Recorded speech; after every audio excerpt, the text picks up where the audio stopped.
دو شیطان نزد انسان می آمده است در حالت آخری نزع جان ما و شما. چکار می کرده است؟ یکی از پره راست ما و شما می نشست است، یکی از طرف چپ ما و شما می نشست است. فالذی علی یمین علی صفت ابی، پیغمبر خدا گفتن آن کسی که اون شیطانی که از جانب راست شما نشستگی است در صورت پدر شما می آید. شیطان خودش را در هر صورت چکار میکند؟ داخل کرده میتواند. با صورت پدر شما می آید، در پهلوی راست شما می نشیند. والذی علی شمال علی صفت امی، و اون شیطانی که در جانب چپ شما می نشیند صورت اون پیغمبر خدا گفتن به صورت مادرتان مبدل می گردد. و این پدر چی می گفته است؟ می گفته است یا بنیه، ای فرزند من، این پدر شما نیست، این شیطان است. فرزند من، اینی قد کنت شفیقا محبا، فرزند من تو میدانی من در دنیا چی زحمت ها برای تو کشیدم، چقدر من تو را دوست می داشتم، تو را از چندین آفت ها و مشکلات ها خلاص کردم.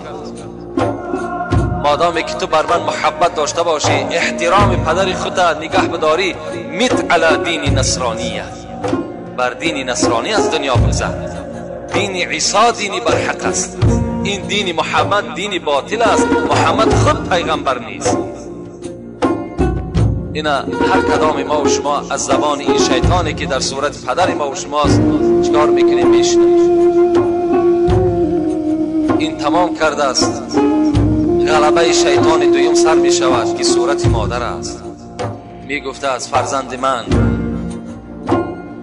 بطنی لک وعاء، تو می دانی فرزند من همین شکم من 9 ماه بارجاگه تو بود.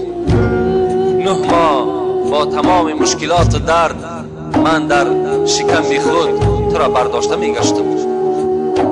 و صدی لک سقاء، این سینه های من برای تو ظرفی بود که از این آب می نوشیدی. و فخذ لک وطاء، این رانهای پای من جای نشستگاه تو بود. فرزند من برای تو بسیار مهربان بودم. میت علی دین الیهودیه فهو خیر الادیان، من برای تو نصیحت میکنم که تو بر دین یهودی از دنیا بگذر، این بهترین دین است. وای به حال اون بنده ای که در اون صورت رحمت خداوندی بالای او نریزد، یا دین نصرانی یا دین یهودی را یکی را قبول میکند، خاطر همون یک کاسه آب شیطان از دنیا به ایمان میگذرد. دو شیطان نزد انسان می آمده است در حالت آخری نزع جان ما و شما. چکار میکرده است؟ یکی از پره راست ما و شما می